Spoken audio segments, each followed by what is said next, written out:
No decision has been made yet on the Falcons quarterback change, but we'll talk about some of the reasons why it feels like the momentum is moving in the direction of the Falcons switching to Desmond Ridder. You are Locked On Falcons, your daily Atlanta Falcons podcast. Part of the Locked On Podcast Network, your team every day.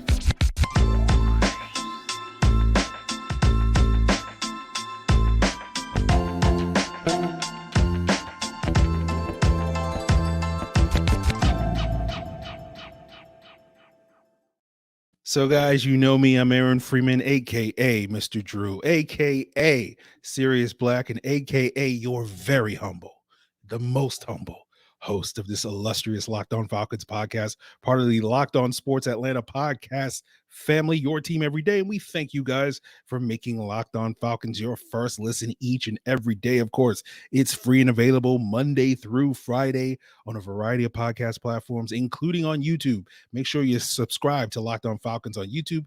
Give us a like, hit that bell, and you'll get the video version of the podcast the night before the audio drops. And of course, Locked On Falcons is also free and available as part of the Locked On Sports Atlanta podcast family. Download the Locked On Sports Atlanta app on your Roku and Amazon Fire TV, and you can watch this very humble, handsome face, so humble, but yet so handsome on your television screen if you have Roku and Amazon Fire TV. So, guys, we're talking about, the quarterback change, right? That's going to be a big topic of conversation all week long for the next several days, right? We'll talk about some other things as the week progresses.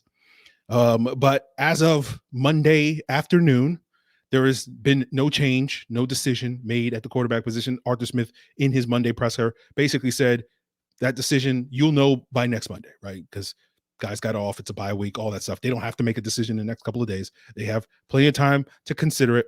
And we talked about that, the need for patience on yesterday's rapid reaction, but I do think the fact that, now having slept on it and some of the other things he said in his Monday presser seems to indicate to me that that change is imminent, and it's only a matter of time before we get there. And, one of those reasons why I believe that is, the last time we were really having this conversation in earnest, when they had a little bit of time to think about and whether they wanted to make a change, came on the heels of that Thursday night game in Week 10 against the Panthers, where Mariota really struggled in that game with some of his decision-making, and almost immediately Arthur Smith sort of killed any notion of making a quarterback change, immediately shut it down. And now, given that time period that they have to think on it, he's not shutting it down anymore. Right. And so I'm optimistic that we will see officially announcement that a week from today, right, you'll be checking out the podcast on YouTube. If you subscribe, hit that bell, give us a like, all that stuff and more, and you'll see that thumbnail. It's going to be this, right? It's going to be this rather than this, right? So we'll see how that all plays out. I thought the other interesting nugget that he dropped in his Monday presser was that, the playoff situation is not really factoring much into the decision anymore. And we'll talk a little bit more about the Falcons' playoff chances towards the end of the episode, and whether or not they're on life support, and whether or not getting a win coming out of the bye week is going to really help their chances, and it has the potential to do if certain things break their way between now and then. But that to me is significant because ultimately one of the bigger reasons why we thought Arthur Smith was unwilling to make that change is because he was like, we're in the playoff hunt. And we've been talking for several weeks now that, we didn't think a change was imminent, given the fact that the Falcons were still in the hunt, in the playoff hunt. And now that the fact that, he's basically saying that's no longer a factor, and yet they're still considering it, to me is also another indicator that a change is imminent. So we'll see if that remains the case, a week from today. And I know, a week from today, many of you will be like, that's, X number of weeks too late. Some of you 13 weeks, some of you 7 weeks, some of you 3 weeks, whatever that number is for you. That's too many weeks too late. And I get it. But my philosophy is better late than never. Right. Artists may be a little bit, slower on the uptick than some of us, but we'll take what we can get. Right. Beggars can't be choosers. It feels like, that's a very common statement on this podcast, but I do want to say one thing to a commenter that I got. I try to be so humble on this podcast, but occasionally, people get in the YouTube comments and they say a thing that rubs me the wrong way. And someone was like on yesterday's episode, like, oh, well, you've been defending Mariota this whole time. You're being disingenuous and all this stuff. And it was like, no, look, my job, guys, as an analyst here, that's what I do. I'm a fan and an analyst, fanalist, whatever you want to call me, humble host. My job here is to praise players when they play well and criticize them when they play poorly. So if I've spent too much time praising Marcus Mariota to your tasting, then blame the fact that I'm sitting here trying to be honest on this podcast, and it's not being disingenuity or whatever. It's just been patience, right? Now, for me personally, my patience ran out after that Thursday night game. I did a whole week of podcasts basically making the case, well, why they needed to make the switch to Desmond Ridder. And I had said prior to that, several weeks prior to that, after the Bengals game, saying, I'm going to give Marcus Mariota, 3 to 4 more games to show that he's evolved. Gave him those games. We didn't see the evolution. I was ready to move on. Arthur Smith said, nope, I'm not ready to move on. And so these last 3 or so weeks have basically been Arthur Smith seemingly trying to prove his decision to not move on from Marcus Mariota after that Thursday night game where, the world all declared in one loud voice, make the change to Desmond Ridder.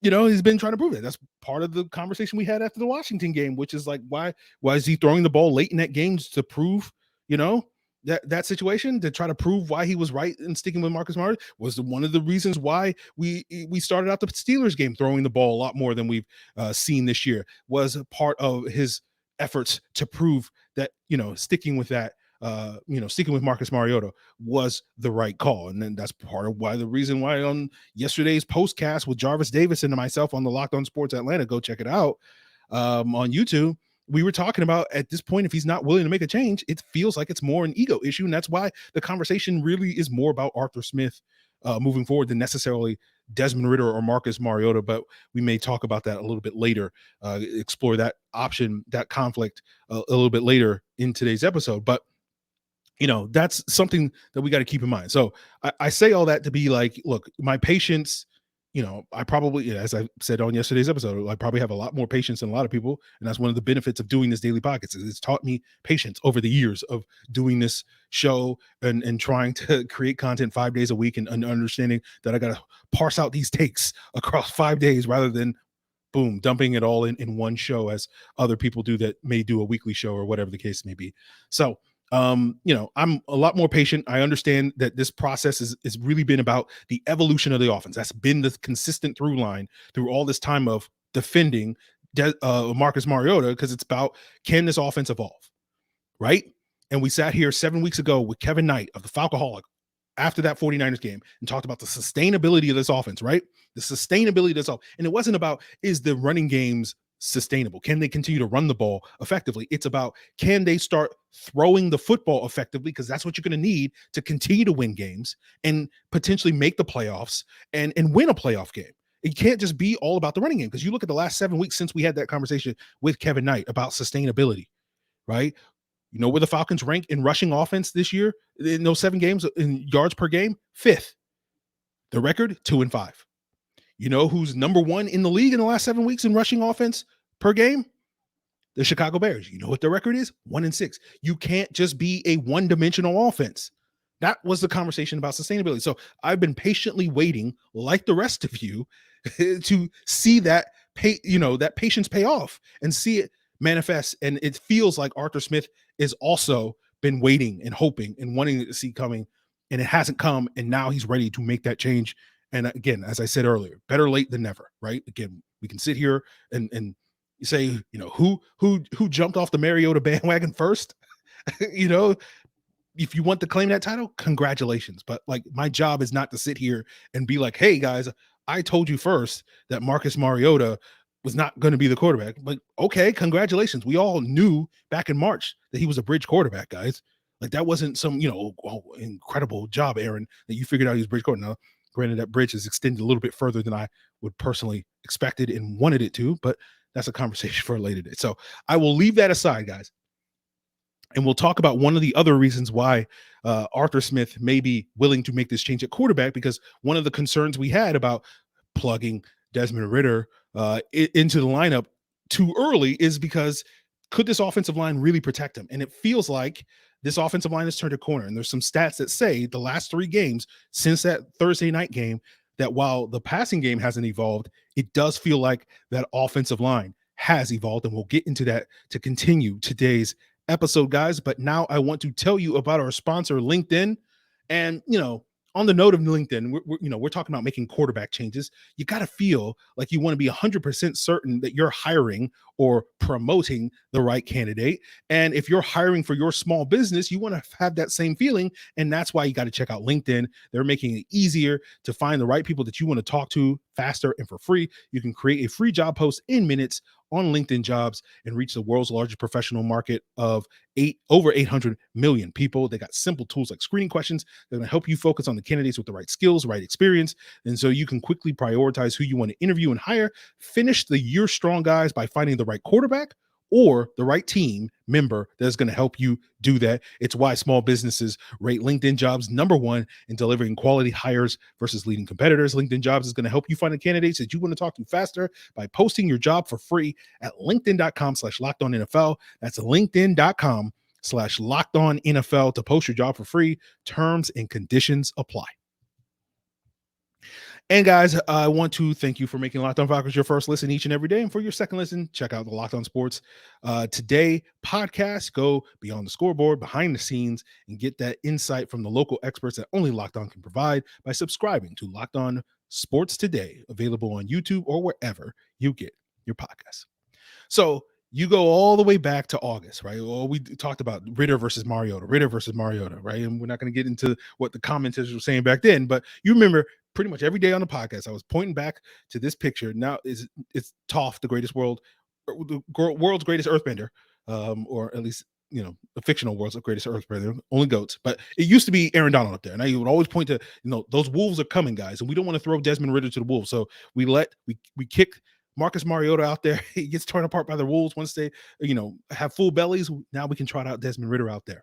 Right. That was our biggest concern. That was the number one reason why I was not optimistic about this football team heading in the season. Consistently talked about, how can you be optimistic when you think they're going to have a bottom 5 offensive line? How is it going to work? Right now, to Dwayne Ledford, the Falcons offensive line's credit, they have been anything but that. Now, there's been times where the offensive line has been very iffy this season, but for the most part, they've gotten the job done. Certainly as run blockers, pass protection has been a little bit iffy. And we'll probably talk a little bit more about the outstanding job that Dwayne Ledford has done, and probably why that's the number one reason why this team has been as successful as it has been this season, or more successful than a lot of people thought it would be this season. And we'll talk probably more about Chris Lindstrom's potential trip to the Pro Bowl. We'll talk more about the offensive line when it gets to the offseason needs stuff that we'll talk about later this week or early next week during this bye week. So we'll get into all of that later, but it does appear, at least for today, the offensive line has turned a corner. You look at the Pro Football Focus numbers, and you look at the fact that the last 3 weeks combined, the Falcons have given up a pressure rate of 27%, which makes Marcus Mariota, the last 3 games, the third least pressured quarterback in the NFL, behind only Joe Burrow and Jalen Hurts. And, some of that is probably owed to the fact that, we play in the Bears that has a great pass rush. Pittsburgh's pass rush, despite having these big time playmakers and these big names, has not quite been that sort of league leading pass rush that they have been basically for like the previous 3 years or whatever. Washington's got a pretty good pass rush. So the fact that they were able to hold their own and basically not be the team that had a team like Pittsburgh in this instance have their get right game, where it's like, oh, now the Steelers are back, right? That's a positive sign for this Falcons offensive line. And we've been talking all year long about how Arthur Smith has been dialing up the play action in order to mask the fact that he has major concerns about this pass protection. And part of the reason why they are so reliant on a running game is because he does not trust his offensive line to hold up in pass protection. But what's interesting is you look again at the Pro Football Focus numbers, guys, and you look at their pressure rate on non-play action passes. So you just remove sort of the scheme that's hiding this, and you just look at it face to face, right? In the past 3 games, their pressure rate allowed on non-play action passes is only 23%. That's really low. And if you've been a regular listener to this podcast, you know that number in terms of what's a good pressure rate for a defense is like 35%. So anything above that is good. For an offense, obviously, anything above that number, 35%, would be bad. Anything below that number, certainly under 30%, would be a very good indicator of the Falcons offensive line. And you compare that to the 3 previous weeks going into that, going into the Bears game, right? So you look at the 2 Carolina games and the Chargers game, those 3 prior games, where their overall pressure rate in those games was 43%.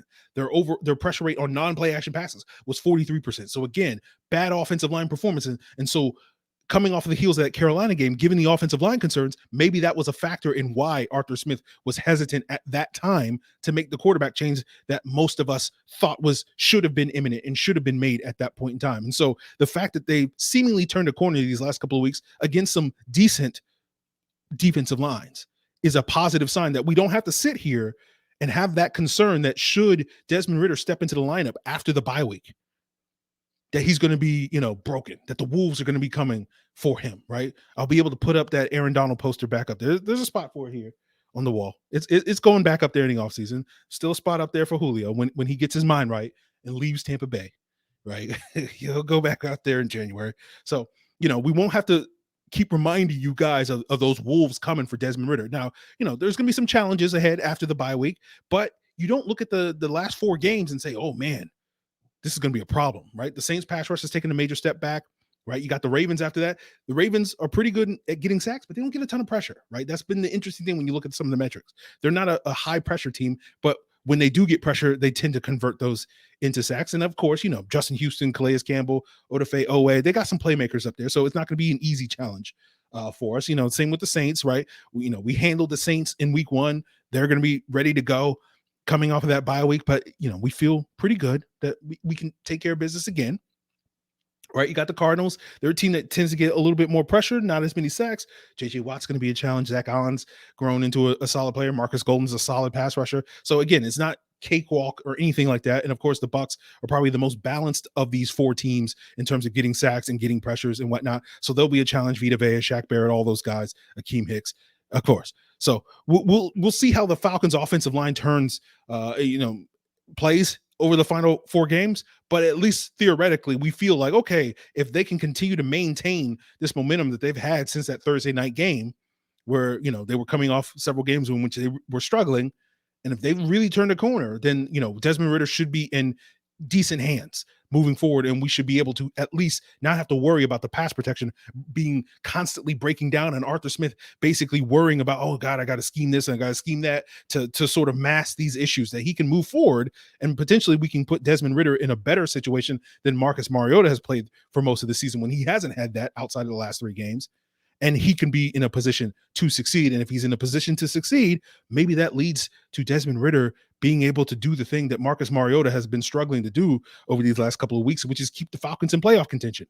And we'll wrap up today's episode, guys, talking about the Falcons' lingering playoff odds moving forward and what, do they still control their destiny? We'll look at some of the advanced metrics when it comes to playoff odds as we continue today's episode, guys. But I want to tell you before we get there that today's episode is brought to you by Audible. Audible is releasing a new slate of football podcasts that you're sure want to check out. And you can get a sneak peek of the Block Forever available on Locked On NFL right now. Block Forever is a brand new podcast from former NFL All-Pro Ryan Khalil and Audible. I remember Ryan Khalil from his playing days at Carolina taking that blocking ability to the second level, and now he's taking the football conversation to that next level. Get an insider's look at the game through the eyes of star players, coaches, and All-Pros from across the league like Christian McCaffrey and Juju Smith-Schuster, who get real about what happens on the field and behind the scenes inside the locker room during team meetings and back at the hotel. Ryan and his guests are going to discuss topics like player psyches, sports betting, playing through pain, being a leader, how to deal with combative teammates.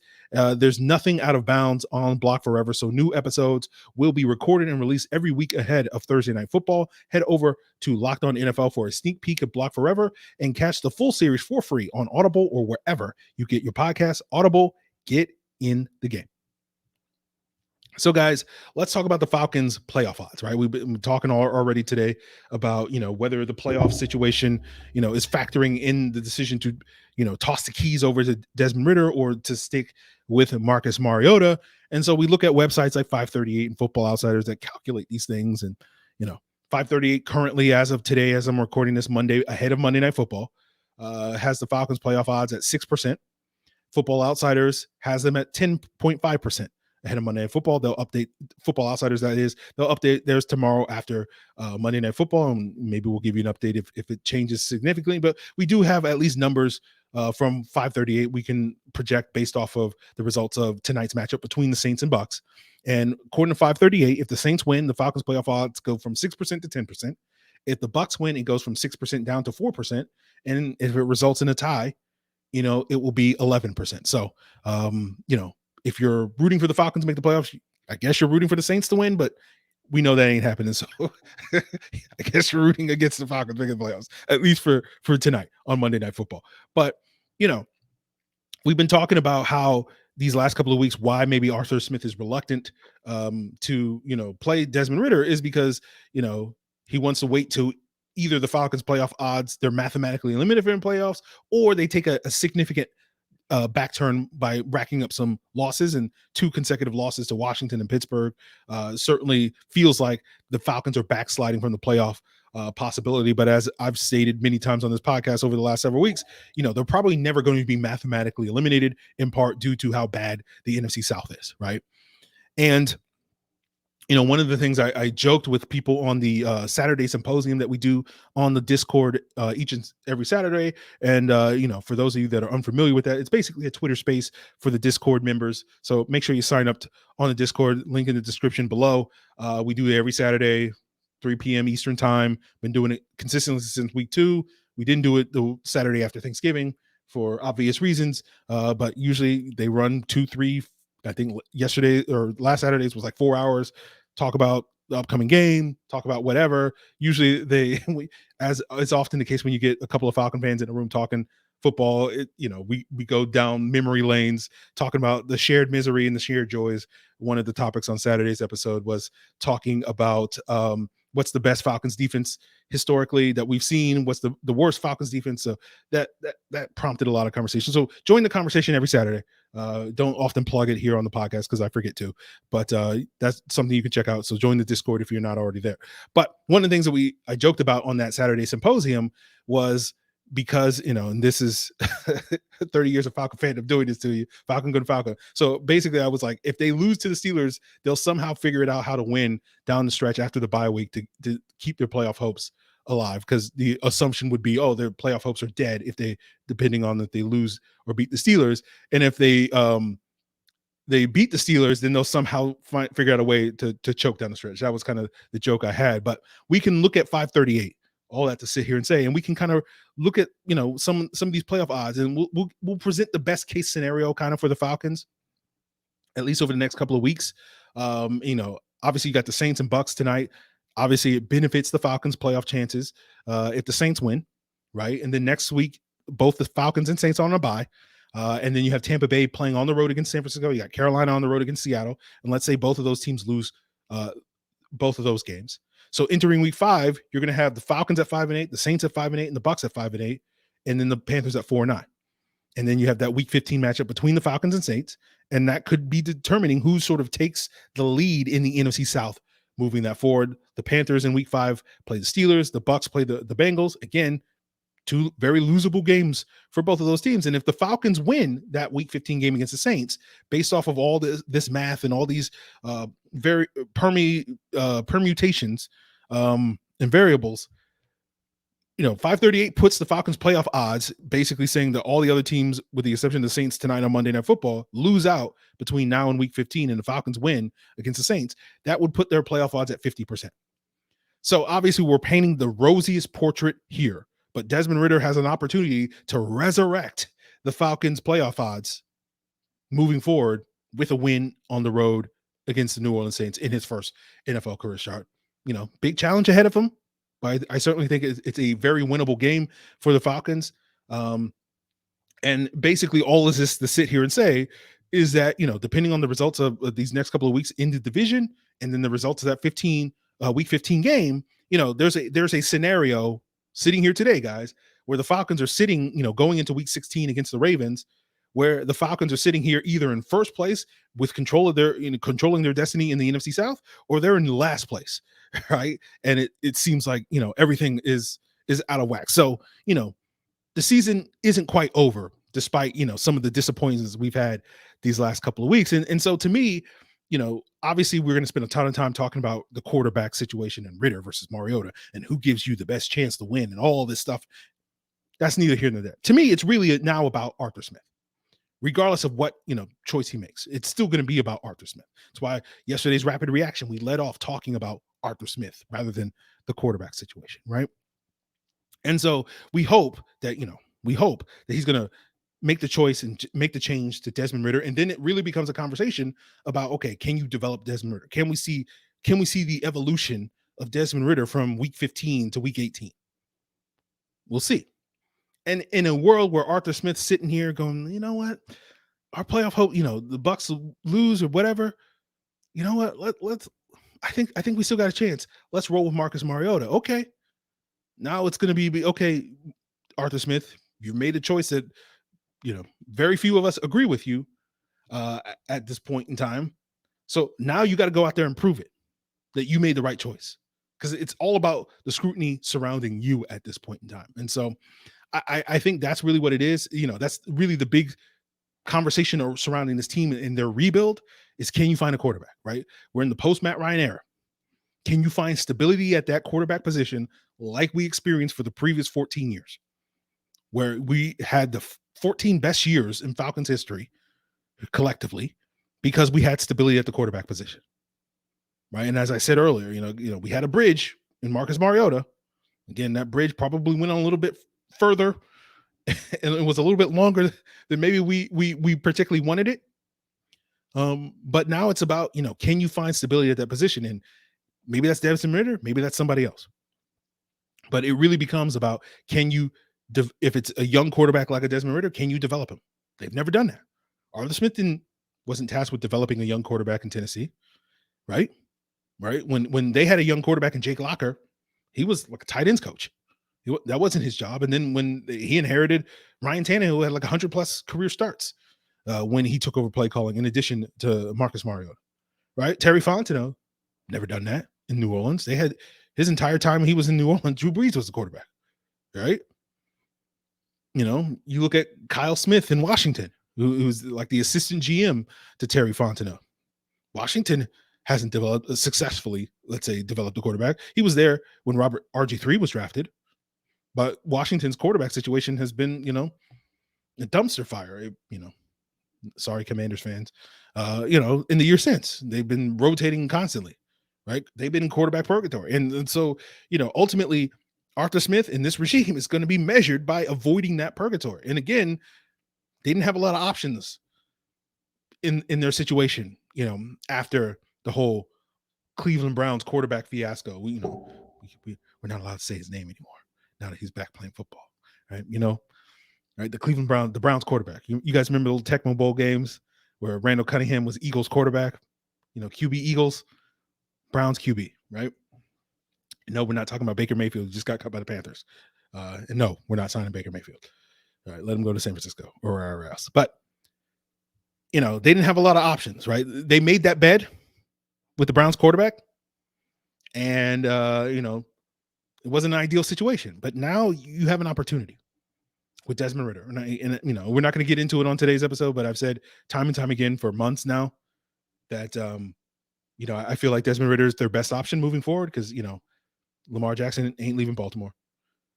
Ryan Tannehill, I don't think it's leaving Tennessee, but even then, like, you want to pay $30 million for Ryan Tannehill so you can hopefully be 3 years from now in the same situation that the Titans are, wanting, drafting a Malik Willis, hoping he's going to be better. And then, I've heard Derek Carr's name being tossed around. It does seem like, it's coin toss whether he's back with the Raiders next year, but it's the same situation. Again, you're getting an immediate upgrade over your current options at quarterback with Tannehill, Carr. Maybe that puts you in a playoff contention, but is that really what we're here to do? To sort of cap out as a second round playoff team, right? Because that's really the situation with Ryan Tannehill. Is Derek Carr even made it to the second round of the playoff? I guess last year he did, right? Am I mistaken? Or did they lose to the Bengals in the opening round? I can't remember. You guys are yelling at your phone or jump in the comments to correct me on that. But just like we want to be more than that, right? So, figure it out with Desmond Ridder or figure it out with some other young quarterback that's better than Desmond Ridder, which I don't think is going to necessarily be the case in the 2023 draft class. But we'll see, what 2024 has to come and potentially that means Desmond Ridder is the starter in 2023, and we'll see what development he shows, what growth he shows if he happens to play these last 4 games, and where he is a year from now. And we'll be talking about, has this passing attack evolved? Same that we've been talking about for 2 months now here on the podcast. So we'll see how it all plays out, guys. Tomorrow's episode, we'll probably be breaking down the all 22. One of the things I wanted to look at is, charting defense, looking at, how effective their blitzes were. One of the things, watching the game live, I'm like, Darren Hall, what you doing, my guy? I want to take a deeper look at that. And obviously we'll give you the lowdown on what the all 22 says about, Marcus Mariota beyond just, hey, he was sailing balls, and, we'll break down his decision-making and all that stuff and more.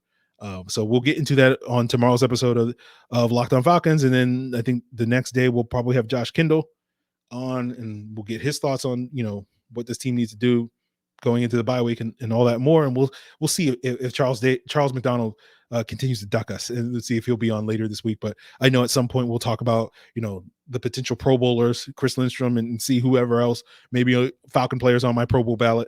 That will give us probably another opportunity to talk about the offensive line. We'll talk about the offensive line needs. So a lot of great content coming your way on Locked On Falcons. So continue to make it your first. We thank you for that. And of course, check out Locked On Sports Today as your second listen. Check out Locked On Sports Atlanta as your second listen. Not only are you getting the great shows like Locked On Hawks, Locked On Braves, Locked On Bulldogs on Locked On Sports Atlanta podcast family, you're also getting 3 shows breaking down the local sports teams: A to Z with Mark Zeno, Hitting Hard with John Chuckery, ATL Day Ones with Jarvis Davis and Tinish Batiste. I think Zeno will be an interesting to be listening to this week, because I know Zeno has been, I won't say a Mariota defender, but like he has defended Arthur Smith in his reluctance to turn the keys over to Desmond Ridder. I know John Chuckery and Jarvis and probably Tanisha don't share that opinion. So you'll get some contrasting opinions on Locked On Sports Atlanta all week long. So make sure you subscribe to it. You'll get them all on the same podcast feed, whether you check it out on Apple, Odyssey, Google, Spotify, and of course, YouTube. So guys, really appreciate it. Check out all those shows again on Roku and Amazon Fire TV as well. That's going to do it for us here. If you have any questions that you want me to specifically get into on tomorrow's all 22 review, of course, you can hit me up on Twitter or Facebook at Locked On Falcons, via email at lockedonfalcons@mail.com. Leave a comment here on the Locked On Falcons YouTube channel, or of course, you can hit me up in the Locked On Falcons Discord. And I hope to see you guys Saturday in our symposium, which is basically a Twitter space for those of you guys that are unfamiliar with that concept. So we'll see what's what. Appreciate it, guys. Till then.